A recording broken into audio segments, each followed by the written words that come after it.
Bonjour. Alors, l'exercice aujourd'hui, l'exercice couleur, va se faire en plusieurs étapes. La première étape, ça va être la modification de l'aplat. Ensuite, on va effectuer le remplissage avec l'orientation du motif et dernière étape, faire les versions couleurs. Donc, ici, je vais récupérer mon aplat qui a été fait, en devoir au cours neuf, donc l'aplat de la blouse et je vais ajouter les découpes ici pour pouvoir faire les modifications à l'aplat pour pouvoir le sectionner. Donc, on commence par sauvegarder le fichier sous code non couleur.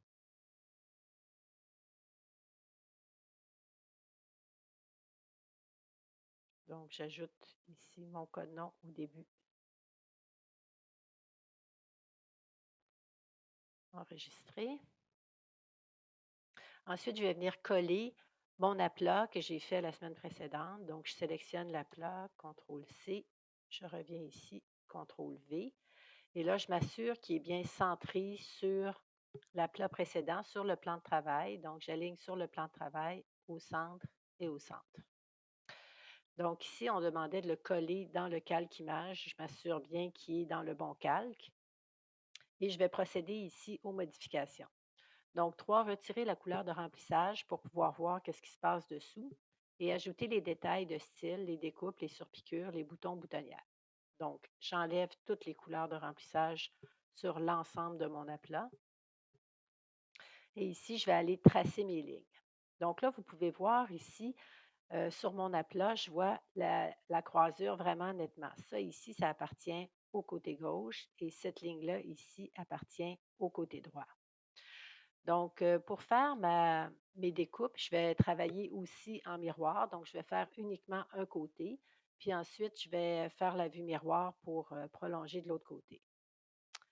Donc, ici, je vais tracer une ligne horizontale, mais je ne tracerai pas ma ligne qui fait toute la largeur là, parce que je veux avoir une ligne de chaque côté. Pour utiliser la fonction qui va diviser l'aplat, c'est important que mes lignes soient un peu plus, enfin, qu'elles traversent vraiment les contours qu'elles doivent sectionner. Donc, plutôt que de tracer ma ligne avec beaucoup de précision puis la placer sur ça, je vais vraiment me placer un peu à l'extérieur. Donc, pour tracer une ligne qui est parfaitement horizontale, j'appuie sur la touche majuscule. Ensuite, je vais tracer cette ligne-là ici. Donc, toujours sur le même principe, je vais partir un peu de l'extérieur pour m'assurer que ça vient bien sectionner. Puis, je vais tracer ici à la taille un point courbe pour ne pas avoir de pointe. Donc, un point avec des leviers. Et ici, je vais m'assurer que ça dépasse là, ou que ça traverse au moins la limite de mon tracé. Donc, je fais échapper. Je vais venir ici faire un zoom et je vais faire CTRL-Y pour m'assurer que ce point-là, il dépasse légèrement, je ne veux pas qu'il dépasse trop, là, mais qu'il dépasse légèrement le milieu ici de mon tracé. CTRL-Y.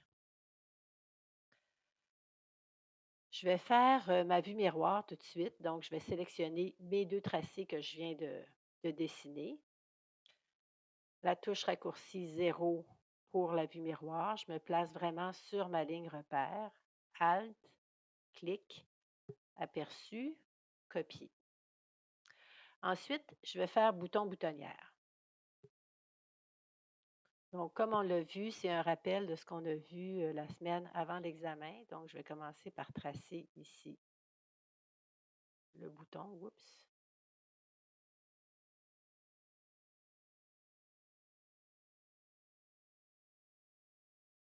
Je vais me repositionner. Un petit peu de difficulté dans le tracé.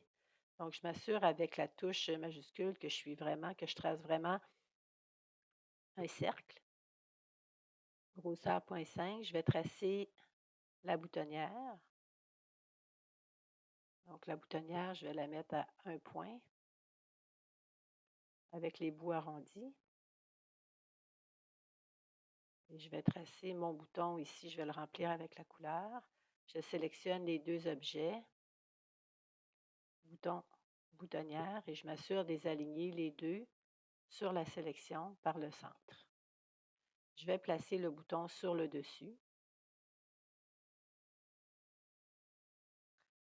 Je sélectionne les deux, CTRL-G.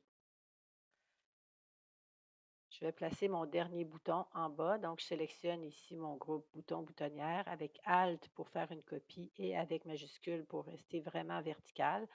Je place le deuxième bouton. Il faut que je m'assure de déplacer vraiment une copie. Donc, j'ai mes deux boutons. Je sélectionne les deux. Je vais aller dans la fenêtre. J'ai un, 2, 3, 4, 5 boutons intermédiaires. Dégradé de forme, option du dégradé, par étape, 5. Encore une fois, objet, dégradé de forme, créer. Donc, mes boutons boutonnières sont faits. Maintenant, je suis prête à passer à l'étape où je vais découper mon devant.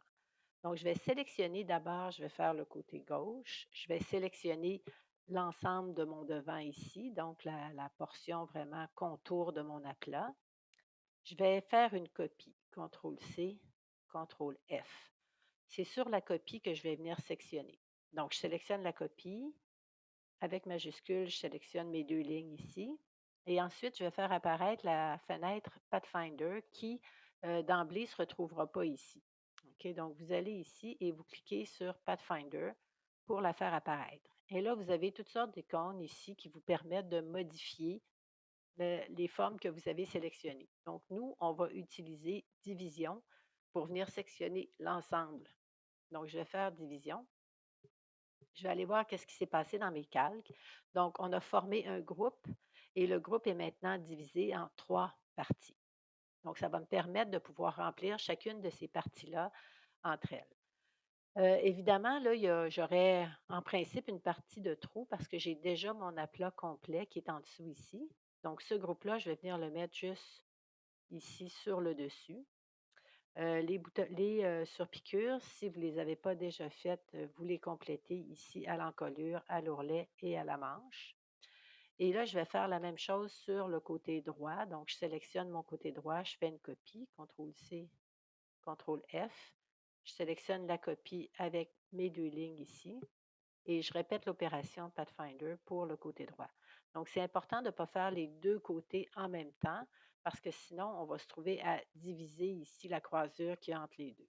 Donc, ce que je veux, c'est vraiment conserver mon côté gauche et mon côté droit et replacer mes pièces dans le bon ordre ensuite dans mon groupe. Donc, je vais aller placer ça côté droit et je vais le mettre en dessous de mes surpiqûres. Donc, je suis prête à passer à la deuxième étape et à faire le remplissage.